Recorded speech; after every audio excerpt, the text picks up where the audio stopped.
Chymedd yn bentref bach yng nghanol Ynys Môn. Am ganrifoedd lawer, roedd y pentref yn enwog am ei farchnad fawr.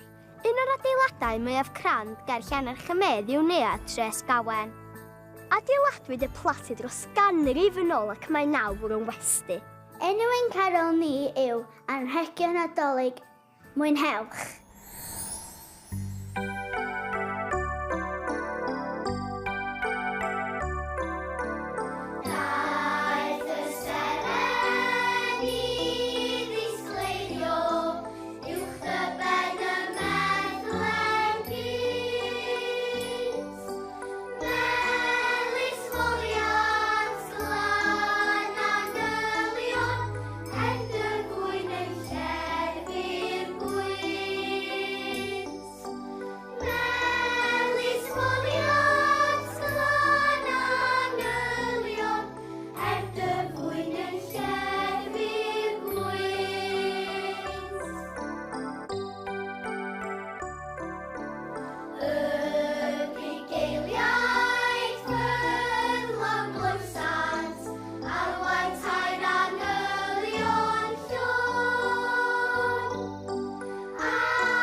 Di